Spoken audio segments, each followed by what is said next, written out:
आपके साथ अनुष्का राय और आप देख रहे हैं we watch news. Bageshwar Dham सरकार में 121 गरीब निराश्रित कन्याओं का विवाह समारोह महाशिवरात्रि पर्व पर प्रदेश के मुखिया शिवराज सिंह चौहान, प्रदेश के भाजपा अध्यक्ष बी.डी. शर्मा के साथ ही देश के तमाम साधु संतों, समाज सेवियों और बॉलीवुड कलाकारों की मौजूदगी में संपन्न हो गया, जहां 121 बहनों की विदाई के समय बागेश्वर धाम की ओर से बहनों को उपहार भी दिया गया। इस दौरान आयोजित कार्यक्रम में मुख्यमंत्री शिवराज सिंह चौहान ने मंच से हाल ही में लागू की गई लाडली बहना योजना के बारे में सभी को विस्तार से जानकारी दी। साथ ही मुख्यमंत्री ने प्रदेश में सभी से ईमानदारी से काम करने की अपील करी।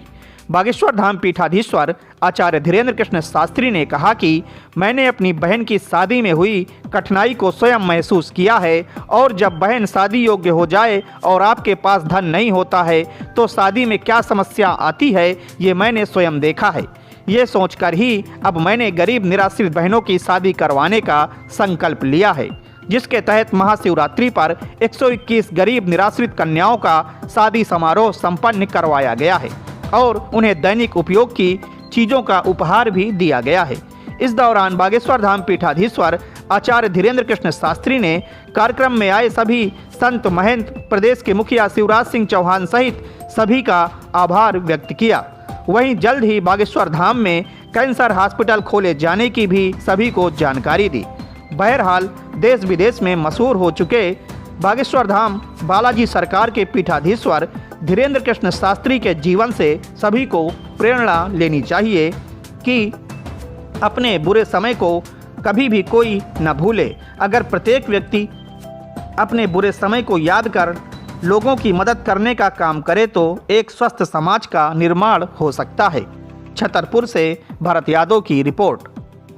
शादी हम नहीं कर सकते और उस बिटिया की शादी अपने मित्रों के सहयोग से की तो इतना आनंद प्राप्त हुआ, मैं उसका शब्दों में बयान नहीं कर सकता। लेकिन उसके बाद फिर हमने महाराज जी क्रम शुरू किया।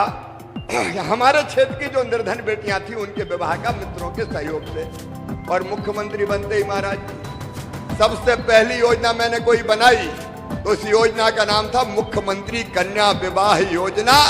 और मध्य प्रदेश की धरती पर हजारों शादी सरकार क्यों न करे? सरकार की ड्यूटी है, धर्म है कि बिटिया की शादी अगर माता पिता ठीक से नहीं कर सकते तो सरकार शादी करे, इसलिए मुख्यमंत्री कन्या दान योजना बनी। और उसके बाद सारे संत यहाँ बैठे हैं, उनके चरणों में मैं निवेदन करना चाहता हूं। लाडली लक्ष्मी योजना बनी जिसमें तय किया कि मध्य प्रदेश की धरती पर कोई बिटिया पैदा होगी तो वो लखपति होगी, लखपति, बोझ नहीं बनेगी, वरदान बनेगी। उसमें से लाडली लक्ष्मी योजना है। मैं उसमें ज्यादा समय नहीं लगाता, सबको पता है मध्य प्रदेश वालों को 44 लाख लाडली लक्ष्मी बेटियां आज मध्य प्रदेश की धरती पर हैं, जिनकी शिक्षा दीक्षा से लेकर सारा इंतजाम भगवान की कृपा से सरकार करती है। लेकिन अभी मैं महाराज जी से कह रहा था, महाराज जी आज महाशिवरात्रि है, शिव और शक्ति, जब तक दोनों मिलकर सशक्त नहीं होते तब तक कल्याण कभी देश का भी नहीं होगा और संसार का भी नहीं होगा।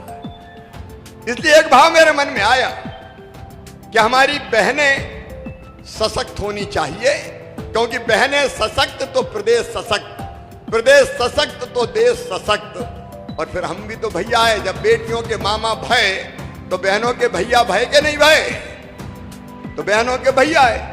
अब भैया सावन के महीना में एक दान आते हैं, बहन को लिवा के ले जाते हैं या बहन के घर आते हैं, राखी बंधवाते हैं, उपहार देते हैं। दिल ने कहा कि तू भी तो भैया है तो तू भी तो कोई उपहार दे।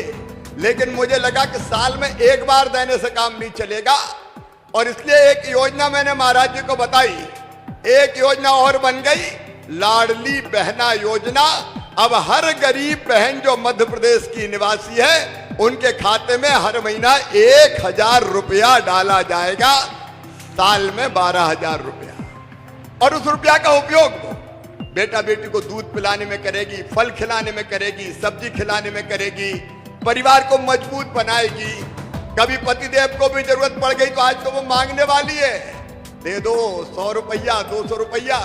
और कई बार पति की